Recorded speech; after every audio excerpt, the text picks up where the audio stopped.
Bueno, estamos aquí en 8910 y seguimos ahora con una visita inesperada, pero que nos es muy importante entrevistarlo, particularmente por toda esta elección papal, que también tuvo un trabajo muy importante, no solo con la renuncia del cardenal Ratzinger como Benedicto XVI, que hizo una observación muy interesante respecto a esa renuncia, sino que también hizo un trabajo muy bueno, muy rico, que se refiere a un papa argentino, Mamma Mía.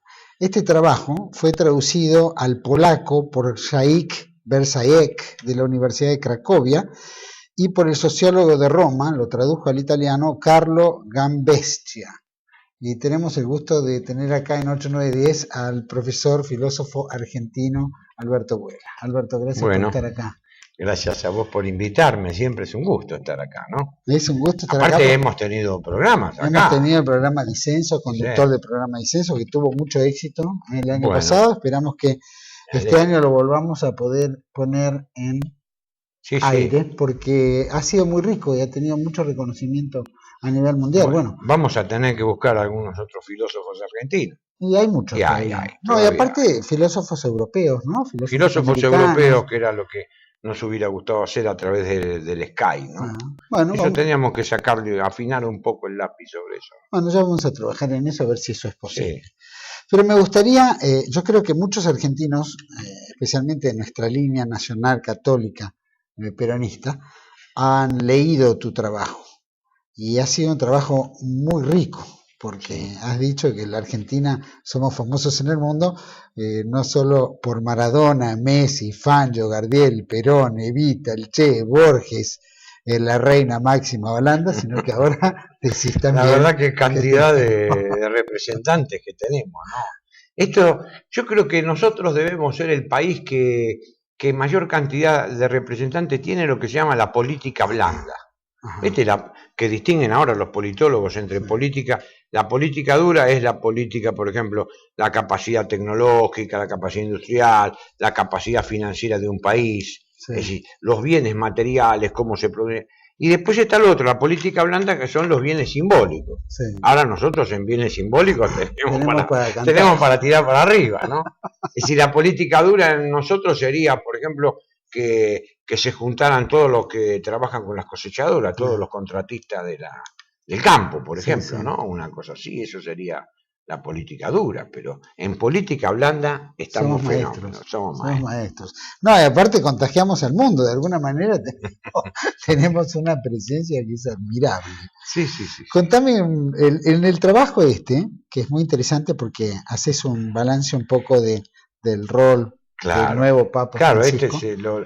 Lo fundamental es que el Papa no es poca cosa que un Papa surja de un país determinado, ¿no? En el caso de argentino. ¿La primera vez fuera de Europa? Sí. América, ¿no? Sí, es la primera vez que hay un Papa americano, ¿no? O hispanoamericano. Siempre dicen todos los comentarios, el Papa latinoamericano. Y hay que insistir una vez más, yo insisto. Nosotros no somos latinos, latinos son los del Lacio, que están cerca de Roma, que están ahí. Por eso los italianos nunca se dicen latinos, se dicen genoveses, sicilianos, calabreses, etc. Rico recién comentaba que era un término afrancesado. Es un término francés, creó Napoleón III para hacer implicar a Francia en América. Bueno, pero lo adoptan sin criterio. Pero este Papa es un Papa hispanoamericano, ¿no? Esto es lo que hay que decir, o iberoamericano. ¿Lo esperabas? No. Yo pensaba que iba a salir un Papa de América, pero no Bergoglio. El que pintaba era el norteamericano Dolan, que es irlandés de origen, y el brasilero, ¿no? Scherer, que es alemán de origen. Pero Bergoglio no, pero bueno, Bergoglio ha trabajado bien su elección, viene trabajando su elección desde la elección anterior, ¿no? La elección anterior había sido... Y tiene una orden detrás, una orden jesuita detrás que no es poca cosa, que calculo que siguen ellos trabajando, con menor nivel que siglos anteriores, pero siguen trabajando como tal, como orden. ¿Es el primer jesuita? El primer jesuita, sí. Es el primero en muchas cosas. Sí. Pero no es el primer no europeo. como dicen también los periodistas, porque Pedro era no europeo, Claro. hubo cardenales sirios, egipcios, etc. De tal que no es el primer no europeo. Claro. Pero el hecho cierto es que si hoy nosotros hay una crisis muy grande, que es la crisis de representación. Y así como se da la crisis de representación política, se ha dado la crisis de representación religiosa, la crisis de representación social, dirigentes sociales que no representan a sus organizaciones o que son corruptos, políticos que no representan los intereses de sus partidos sino intereses personales, y la representación religiosa también en crisis. Bueno, esto viene a solucionar gran parte, por lo menos en el catolicismo, la crisis de representación, porque este hombre tiene una legitimidad total. Cuando decís crisis de representación es por el avance de la secta, y el avance y la pérdida del sentido de la catolicidad por aquellos que dicen que representan a los católicos. Es decir, vos te encontrás con una cantidad de obispos, de cardenales, que son obispos y cardenales católicos, pero que no representan el interés católico. Representan el interés de otros intereses. No nos metamos en terreno más fangoso, pero representa. Este hombre no, este hombre es un hombre genuinamente católico. Esto es muy importante. Esto es muy importante. Y eso hace, como la representación es tan grande, porque hay un solo papa en el mundo, no hay dos papas en el mundo, y representa 1.200, 1.300 millones de personas, que no es poco.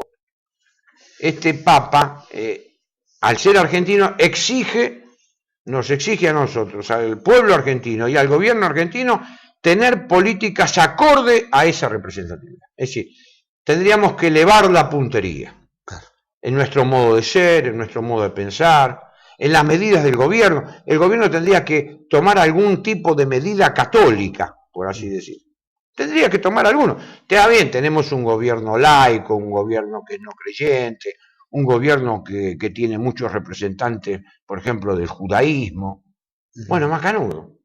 Pero en algún momento tendrá que tomar alguna medida católica. No sé cuál, alguna. Ahí está la doctrina social de la Iglesia, que tiene un montón de cosas como para llevar adelante.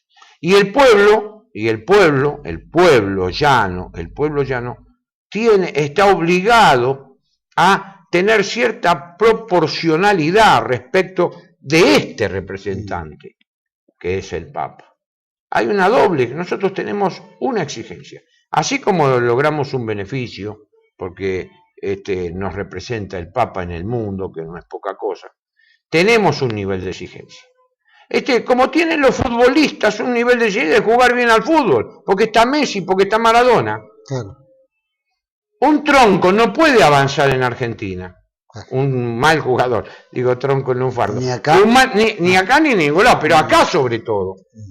Claro. Porque el nivel de representación es muy superior a la media, por lo tanto eleva el ejercicio de la media. Y acá lo mismo.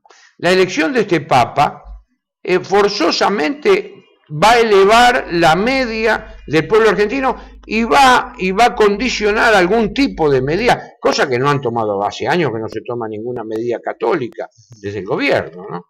Porque son gobiernos laicos, son gente que no cree, son gente que está vinculada al dinero, en fin. Vos hablabas de que en el mundo se está dando este pensamiento único que también impone a través de lobbies, pequeños lobbies, posturas que atentan en el fondo contra todos los valores cristianos, que son católicos, o tradicionales. Tradicionales. El gobierno argentino ha sido eco claro de esas medidas de lobby. Claro.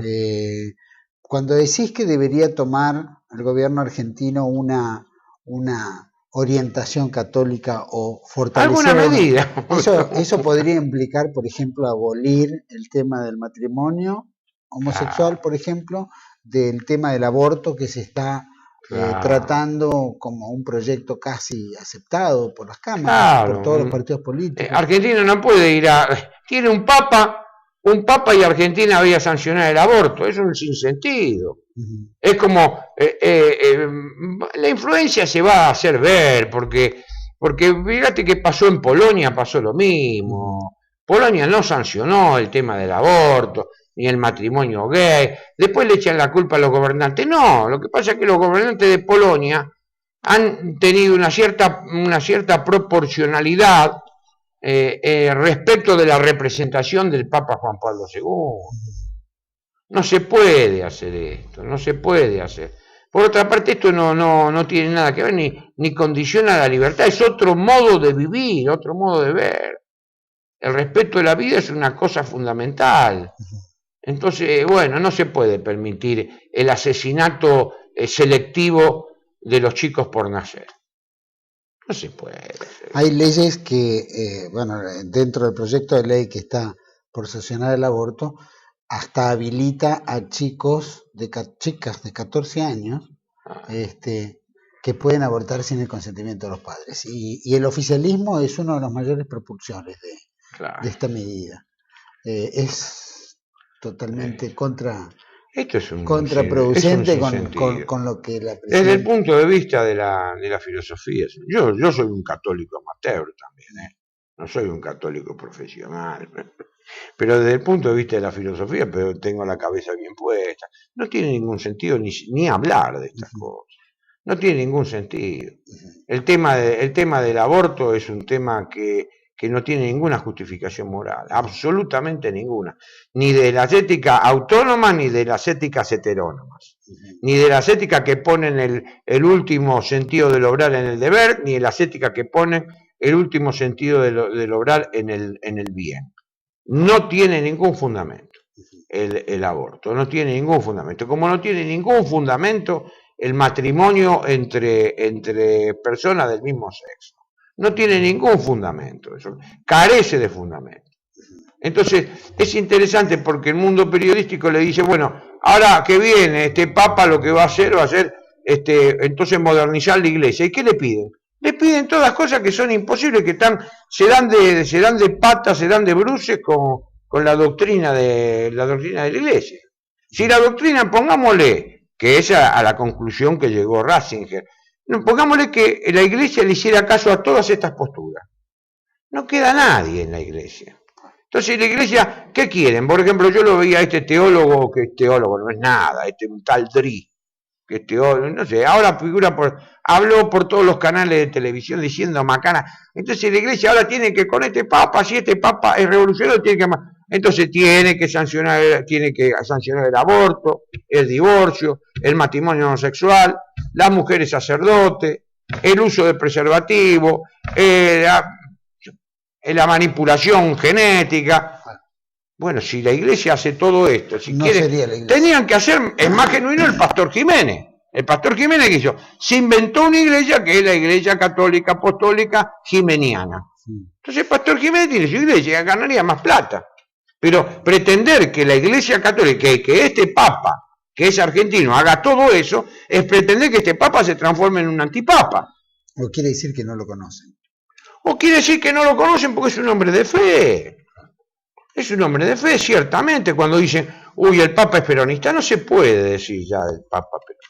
Bergoglio puede decir, sí, Bergoglio era peronista. Pero el papa no fue. Hay una anécdota famosa, esta anécdota de Franco, cuando lo nombran Montini, el Juan Pablo VI, tenía un hermano que incluso había peleado en las Brigadas Rojas, en la guerra civil española, y le había hecho 1000 daños a Franco. Y van a Franco y le dicen, generalísimo, han elegido a Montini como papa, como Pablo VI. ¿Y qué me cuenta, generalísimo? Bueno, dice, Montini murió, el que vive es Pablo VI, y a Pablo VI, España, por sus raíces católicas y su gobierno, lo va a obedecer. ¿Qué le iba a decir? Que Montini era rojo.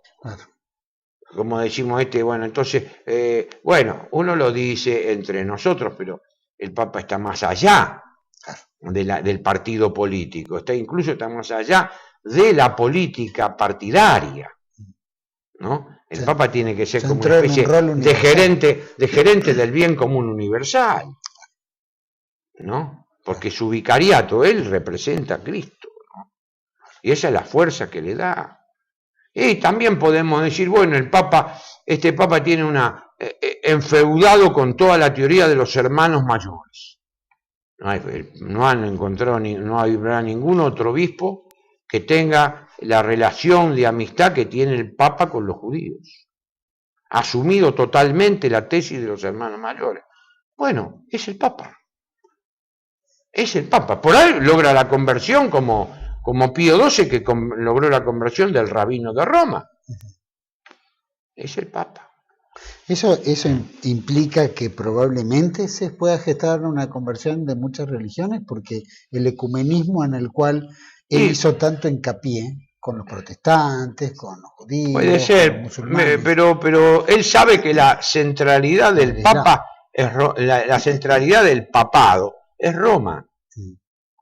Ahora él tiene la centralidad del papado, va a ser Roma, pero ¿dónde va a trabajar él? Va a ser en la ecúmene iberoamericana, que somos nosotros, que somos la masa más importante, que él les puede hablar en esta lengua que estamos hablando nosotros ahora. A mí me hubiera gustado, por ejemplo, ayer en el Ángelus, cuando dio el Ángelus o el domingo, cuando resuena, que después hubiera tenido palabras en castellano. ¿Por qué?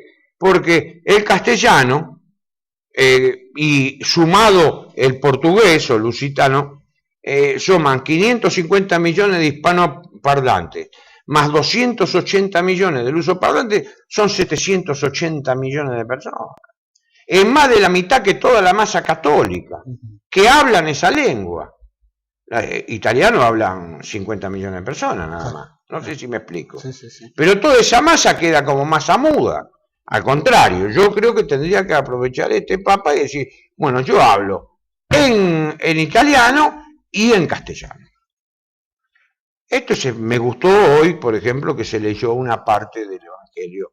Se leyó en griego, pero hubo una carta del apóstol que se leyó en castellano. Sí. Estos son datos geopolíticos que no se pueden malversar. No se pueden malversar. Como no malversó la Curia Vaticana la elección de Pablo VI.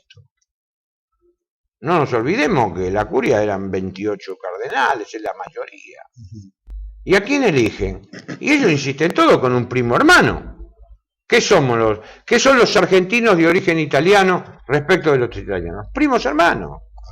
Cuando encuentran los italianos que hacen política o hacen religión un personaje de esta naturaleza que habla fluidamente el italiano, que obviamente ellos han encontrado a uno de los suyos, han encontrado a uno de los suyos. El Papa ha militado como cardenal, o por lo menos como, no era padre, cardenal, como padre era provincial de los jesuitas. Yo me acuerdo en el año 60 y pico, sí. Lo nombraron provincial de los jesuitas, encargado de todo este tema del Salvador. Yo dicté clase ahí. En la universidad, en el colegio del Salvador. Bueno, y ahí él comete un error, que es, casualmente, entregan la universidad o una facultad de sociología y filosofía, se la entregan a los protestantes, a Juan Pablo Franco, que es un pastor protestante, un sociólogo del peronismo, o decía que él era peronista, y a Oclander, que era un norteamericano que hacía sociología. Yo fui profesor. Mientras él en esos años siempre fue una especie de asesor espiritual del grupo de Guardia de Hierro. El grupo de Guardia de Hierro, un grupo peronista, Alejandro Álvarez siempre fue el jefe, un grupo peronista que escribía nosotros somos la rabia, no sé, bueno, esto era el lema, parece ser. Y este grupo peronista estuvo vinculado siempre a una organización que es europea, que es italiana, que es Comunione e Liberazione. Y ahí Comunione e Liberazione ya podés ver mejor el carácter bicéfalo, el carácter ambivalente, porque Comunione e Liberazione, que estaba un tipo que fue filósofo como de profesión. No sé si llegó a ser filósofo, yo nunca leí nada serio de él, ¿no? Pero me convidó un cigarro alguna vez en la Semana Social de la Iglesia en el año 81, sí. Que fuimos con Ubaldini a Mar del Plata, en el Hotel de Lucifuerza, ahí me convidó un cigarro. Se llamaba Rocco Buttiglione, que después fue ministro, anduvo dando vueltas por ahí, con Berlusconi, no sé cómo. Bueno, y esta era una agrupación, Comunione e Liberazione, que es como una especie de ayornamiento de la democracia cristiana, que tenía un rasgo fundamental, y tiene, si es que todavía existe, debe existir, que ellos son conservadores en Europa y liberacionistas en América del Sur, o Iberoamérica. Eso lo liga, digamos, el hecho de que haya estado en Guardia de Hierro o tenga, digamos, asentada la doctrina peronista, o la doctrina social de la Iglesia, que es lo mismo, ¿no? Y en esta tendencia liberacionista, que es justamente lo que bregaba el peronismo. Eso, aparte de su raigambre jesuítica religiosa que brega por los pobres, esta llegada más a los pobres, también tiene que ver esa tiene que ver con ese aspecto, el aspecto más... Ese comportamiento, ¿no? El aspecto más... lo que le sale más naturalmente, como le sale generalmente al peronismo, es ese amor por el pueblo, es esa cosa de volcarse al necesitado, la justicia social, y me parece muy bien ese aspecto. Lo que pasa que, y él cumple con esos dos requisitos, ¿no? Con dos requisitos, él va a ser ortodoxo en la doctrina seguramente, conservador dirían, no existe en ese término en la Iglesia como tal. Y acá va a ser liberacionista. Por eso se acercó, por ejemplo, Correa, el de Ecuador, están muy contentos con él, Vilma Rousseff. En ese sentido, pero no va a sacar los pies del plato. Bueno, el mundo iberoamericano se siente se siente muy cómodo porque ven el aspecto liberacionista de Francisco, del Papa Francisco, y se van a sentir muy cómodos, muy cómodos. Va a tener una comprensión geopolítica mucho más importante. Una comprensión geopolítica, puede hablar sin papel. Bueno, esto es una ventaja que él mostró, que han contemplado los cardenales de la curia, ¿no? Y los otros que lo votaron. Es un papa que Ratzinger no podía hablar sin papel. Juan Pablo II hablaba mal el italiano, tampoco podía hablar mucho sin papel. En cambio, él no. Y ahora que le va a agarrar un poquito la mano, va a tomar la retórica. Y si puede hablar cuando uno domina una lengua, puede hablar con cierta retórica. Si no, la habla mecánicamente, como puedo hablar yo el inglés. No vos, que lo hablas muy bien. Pero, claro. Este es el tema. Cuando vos hablas una lengua bien, tenés cierta retórica.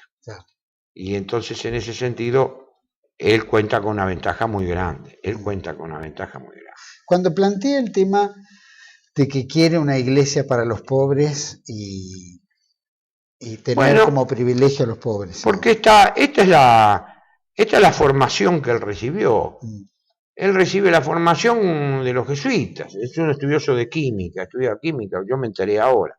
Pero recibe la formación de los jesuitas durante el Concilio Vaticano, una cosa así. Ya la orden jesuita había hecho una opción a través de la revista Sprit francesa, había hecho una opción por el socialismo. Por eso se vacía la orden jesuita. Él recibe toda la formación de él, no es teológica, sino que es sociológica. La formación del cardenal Bergoglio es más sociológica que teológica. No es un teólogo como Ratzinger, un sociólogo, recibió ese tipo de formación. Por eso va a ser un pastor, no se va a poner a hablar de los dogmas, va a ser un pastor.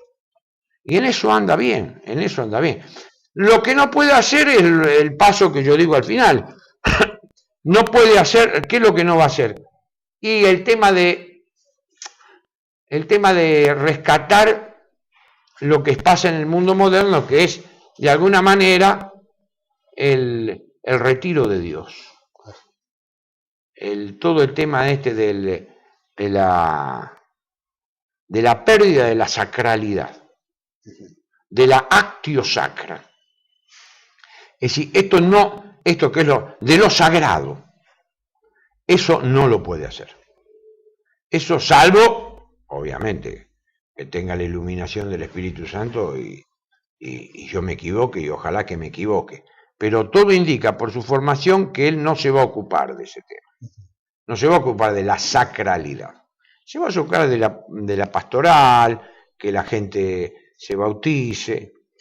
Él tiene por formación y todo lo demás, el gran enemigo, por así decir, bueno, ellos dicen que no tienen ninguno, pero al que tienen que salir a disputar el terreno, el que le va a salir a disputar el terreno, sobre todo en Iberoamérica, es a las sectas protestantes, es al protestantismo en su conjunto, sobre todo las sectas protestantes que vienen de Estados Unidos, porque acá luterano de Alemania no hay nadie, salvo que venga a una iglesita por ahí perdida, pero en realidad no, son las sectas norteamericanas. La gran lucha que va a tener se va a dar en Iberoamérica y enfrentar a las sectas. ¿Cómo le enfrentará a las sectas? ¿Cómo? Bueno, él sabrá, para algo es el Papa, ¿no? Claro. Yo no soy Papa. Vamos a ir un poquito también al tema de la política local y cómo puede alterar la visión argentina y la política local con esta asignación de Francisco I. Vamos a ir a un corte, volvemos enseguida en 8-9-10 con Alberto Abuela, filósofo argentino.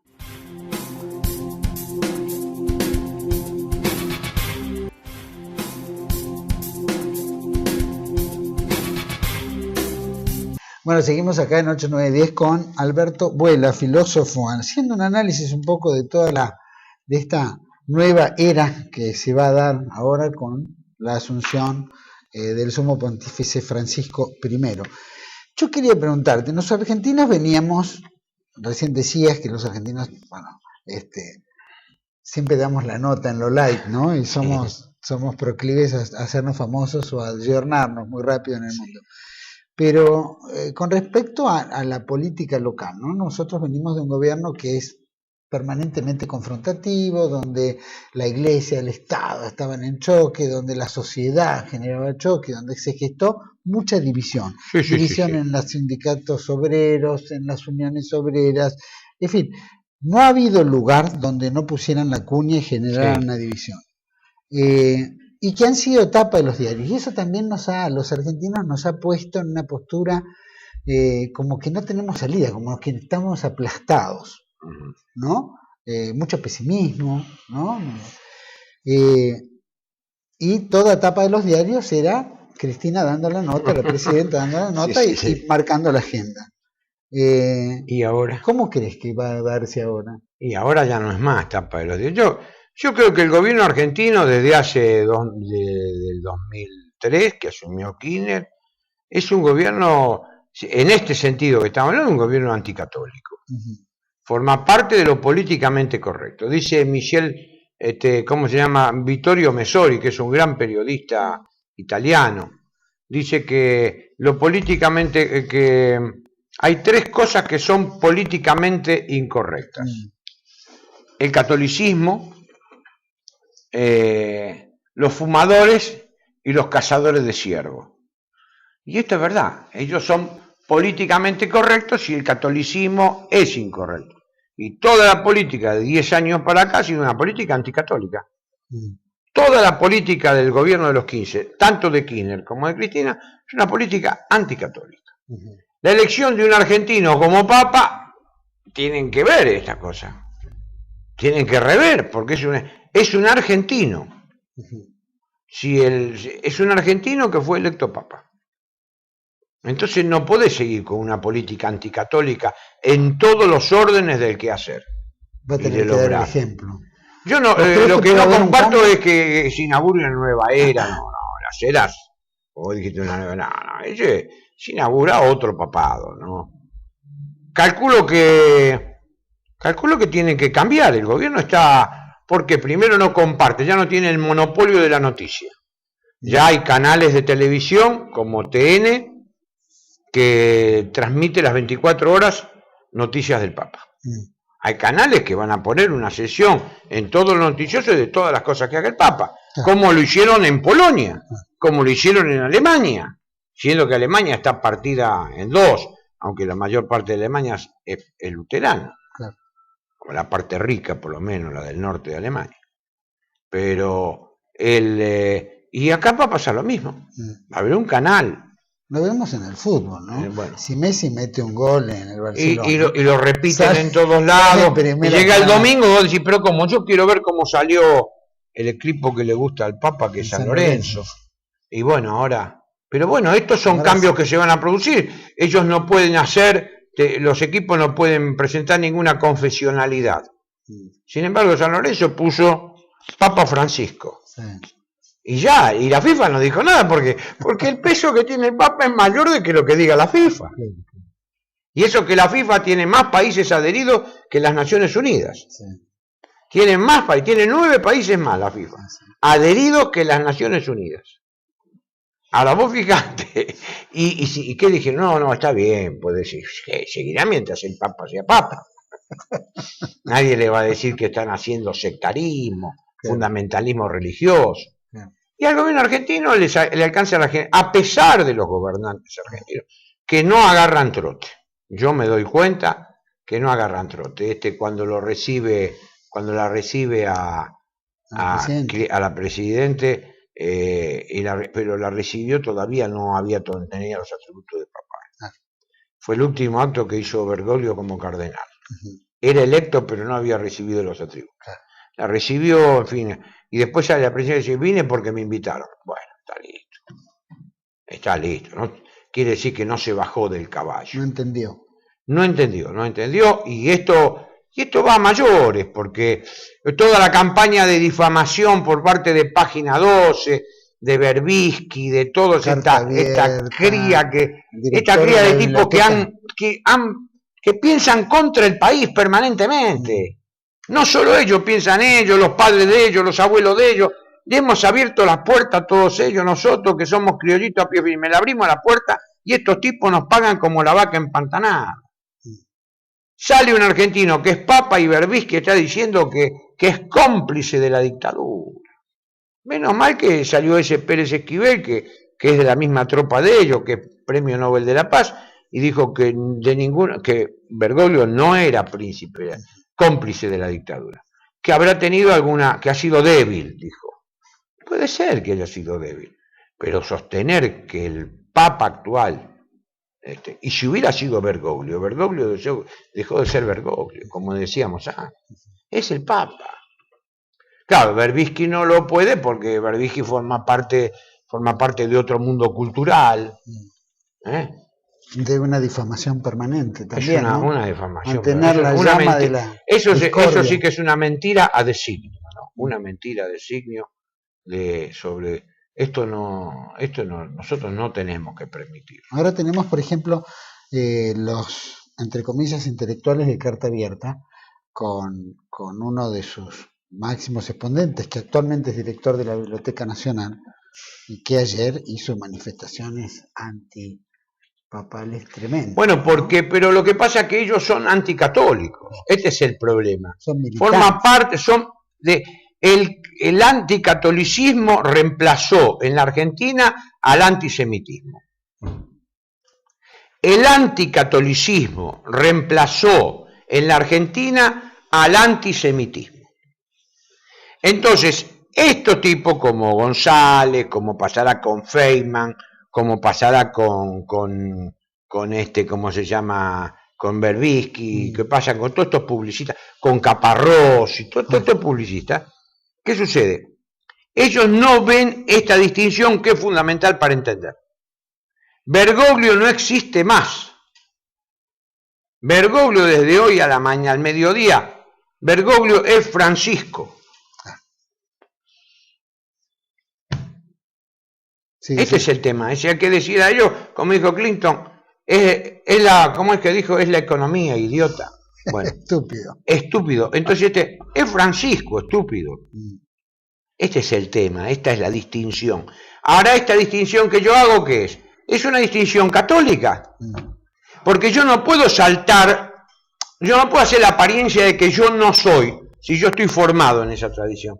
Pues no podemos hacer, como nos decían a nosotros muchas veces, no, porque la filosofía es un saber sin supuestos, entonces usted parte de cero. No, yo no parto de cero. Todo pensador parte de un mundo de creencias. ¿Me entendés? Todo este mundo. La vez pasada yo lo escuchaba a González, por ejemplo. Horacio González. Entonces decía, no, porque mi abuelo, que no te... Él lo dice, el abuelo es gallego. ¿Me entendés? ¿Por qué? Porque lo de gallego está mal visto en Argentina. Entonces va a decir que el gallego, que el abuelo de él, en realidad estaba en el límite de Asturias con Galicia. Y, mentira, era gallega. A ver si me explico. Entonces estos tipos van ocultando hasta sus orígenes familiares, lo van transformando. Bueno, eso ha ocurrido mucho en el mundo artístico también, ¿no? Donde bueno, en el mundo se artístico tergiversan sus nombres, sí. se ponen otros nombres. Bueno, dice el Martín Fierro, aquel que cambia de nombre tiene algo que ocultar. Al final, cuando se dividen los cuatro, que se va Picardía y los dos hijos de Fierro, más Fierro, los cuatro, toman el rumbo, con los cuatro rumbos, y dice, bueno, aquel que cambia de nombre tiene algo que ocultar. Lo dice el Martín Fierro. Evidentemente están ocultando. Y esto están ocultando. Pero sale a la luz toda su soberbia, su odio, su claro, yo creo que el tema es así. El tema, más allá de lo que yo pienso que Bergoglio no fue cómplice de la dictadura y que puede haber tenido alguna debilidad humana, algún temor, alguna cosa de esa. Puede ser, eso es explicable. Claro, pero ser light en ese aspecto, también uno tiene que entender el rol de la Iglesia. El rol de la Iglesia no es confrontativo con el poder, sino debe ser el balance de sensatez para que los poderosos tengan, ¿no es cierto?, más sensibilidad con los menos poderosos, con los pobres o con los débiles. No, su rol no es confrontar. A veces se confunde en la Argentina, eso puede ser. Sí. Especialmente grupos tradicionalistas. Y después lo otro que nos va a beneficiar a nosotros, que dejaremos de ser un poco soberbios, ¿no? Tenemos esa soberbia que es famosa en el mundo, ¿no? Que dice que a un argentino el mejor negocio es comprarlo por lo que vale y venderlo por lo que él cree que vale. O que se tira, para suicidarse un argentino se sube a su yo y se tira. Bueno, entonces esta fama, nosotros tenemos suerte, porque este poder blando, los representantes son buenos. Messi es un ejemplo de humildad. Este Papa es un ejemplo de humildad. Máxima Zorraguieta, la futura reina de Holanda, es humilde. Es humilde. Y si tenemos tres representantes del poder blando que son humildes. Esto está mostrando un cambio, ¿no? Un cambio, que yo creo que es para bien, de nosotros. Ahora, recién comentamos que ahora el Papa va a ocupar primera plana de los diarios con toda seguridad, de ahora en adelante, y desplazará a un segundo plano a, digamos, los políticos de turno argentinos, especialmente el gobierno nacional actual. Y entendemos también que ahí se puede llegar a ver la disparidad entre lo que el Papa Francisco está bregando por tener consideración de los pobres, de ocuparse de los pobres. No nos olvidemos que pidió que no fueran los argentinos y que la plata la donaran, ¿no es cierto?, para los pobres. En contraposición, un gobierno que hace exhibición descarada del gasto público, de la opulencia, de aviones privados, de alhajas, de carteras, de una movilización multitudinaria en cada viaje, de departamentos, casas, autos, etc. Entonces, ¿vos creés que, aunque vemos que la política no va a cambiar, el pueblo empezará a notar esa diferencia? Yo creo que sí, que va a notar, porque la inserción mediática de Francisco es muy grande y va a ser mucho más grande. Entonces eso lo va a tener la figura y la contrafigura, el tipo y el antitipo. Es decir, mismo se nota con Mujica. Mujica es un ejemplo para nosotros porque cuando sale Mujica, el uruguayo sale campechano, humilde, con su Dodge 1500, su chacra, con su pantaloncito corto de vacaciones, tomando un café o una cerveza con la mujer en Paysandú. Es un ejemplo, es algo que sale la foto en los diarios, eso habla con la foto, habla con el ejemplo, y este Papa va a hablar con el ejemplo y ahí se va a producir la relación, ese enfrentamiento entre tipo y antitipo, ¿no? Y eso yo creo que el gobierno, normalmente el gobierno tendría que cambiar, por lo menos tendría que cambiar, tendría que tomar alguna medida para que primero compare el tema de Página 12 y la difamación de Francisco de Francisco. La primera medida que tenía que tomar el gobierno es, muchacho, se terminó la difamación. Bajen todas las... Claro. Esto es lo primero. Esto no quiere decir que uno no le pueda exigir cosas al Papa. Yo le exijo cosas y me gustaría que se ocupara de lo sagrado. Bueno, pero yo me ocupo de eso. Bueno, pero es el rol del Papa. Acá nosotros votamos a nuestros dirigentes para que se ocupen de nosotros. Y en este aspecto, si el gobierno tiene el monopolio de los medios comunicacionales, como es el hecho de que lo tenemos Cristóbal López, Báez, etcétera, Ulloa, que cada vez van comprando más medios de comunicación, que es su usina de venta de que está todo bien, ¿no? Que estamos en el Golgorio, que el modelo es un éxito. Sí, pero vos fíjate, este mismo Juan Carr, el que está pagado por el gobierno, este hombre, que es un buen tipo que se ocupa del tema de salió a decir que pobreza cero en Argentina. Hoy, estos días, pobreza cero, pero ¿dónde vive Juan Carr? ¿Qué vive? ¿En un termo? En un auto. En un car. Vive en un car, encerrado en un car.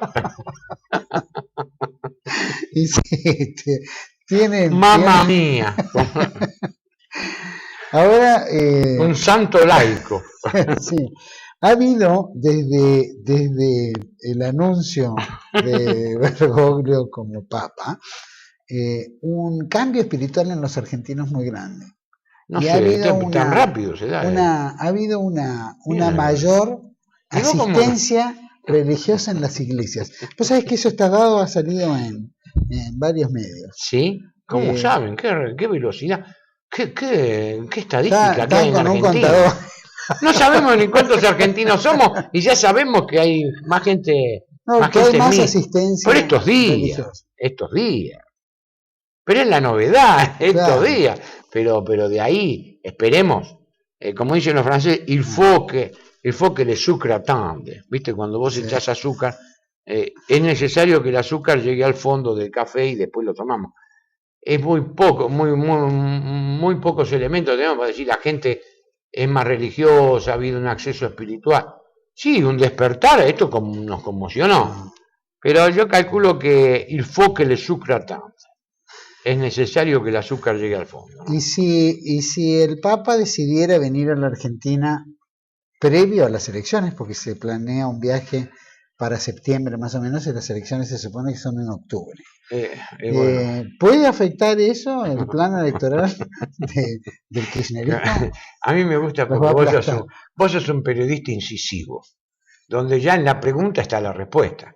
El Papa va a venir a Brasil a Aparecida el 13 de julio. Sí. Ya le dijo y se leyó, lo leímos en los labios, todo. Va a venir, no sé si llega a Argentina. No sé si llega a Argentina. El Papa ahora es Francisco. No sé si llega a Argentina. A lo mejor hace triplete porque hoy también habló con Piñera, el de Chile, y hace triplete Brasil, Argentina, Chile. Hacer un viaje un poco relámpago, un día, 2 días acá y 1 o 2 días en Chile, y hacer una visita al conocer, pero lo concreto es Brasil. El Papa va a trabajar mucho Brasil, mucho. No te olvides que ahí está la pelea, en Brasil, porque la secta, iba a decir secta, las religiones evangélicas o protestantes en general, en Brasil son muy poderosas porque ellos colocan a los candidatos. Acá no sucede esto. Acá no coloca a los candidatos. Los candidatos, el marido coloca a la mujer, ¿viste? Pero los candidatos no lo colocan los evangelistas. Tampoco los coloca la iglesia, ¿no? Los candidatos acá los coloca la partidocracia que tenemos, que es extraordinaria. Y algún lobby colocará alguno. ¿Cómo crees que tomaron los europeos que haya un hispanoamericano? Para los europeos, Bergoglio es italiano. Para todos los europeos, Bergoglio es italiano, porque ahí rige el derecho de ius sanguinis, el derecho de ius soli lo inventamos los americanos.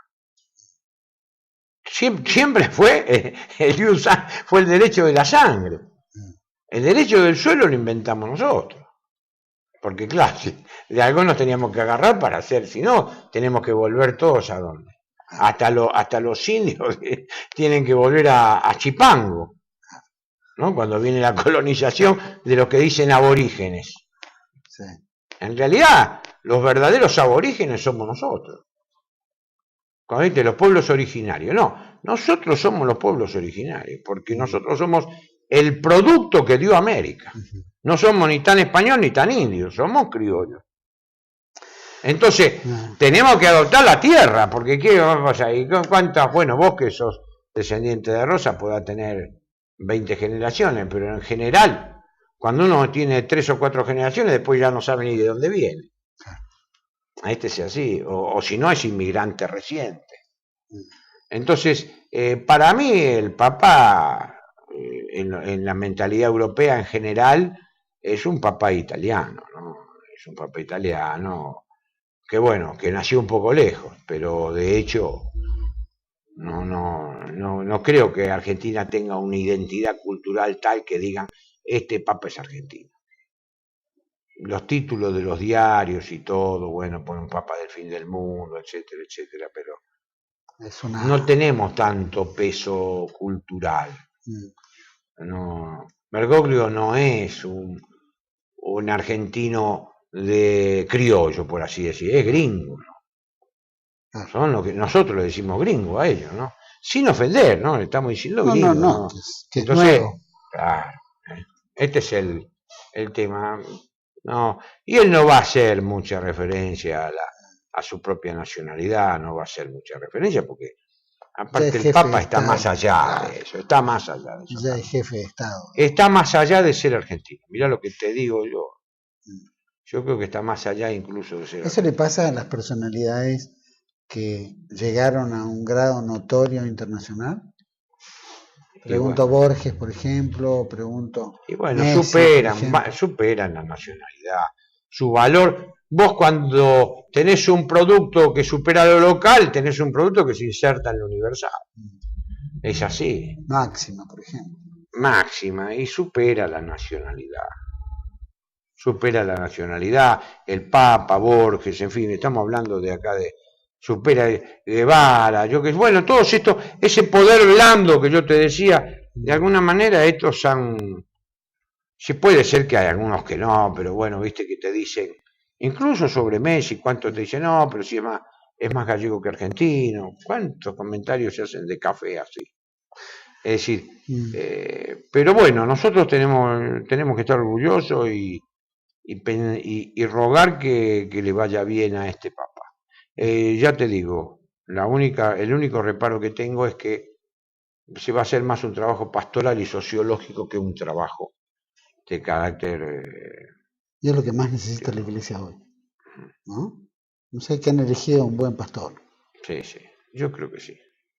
Yo creo que no va a desentonar.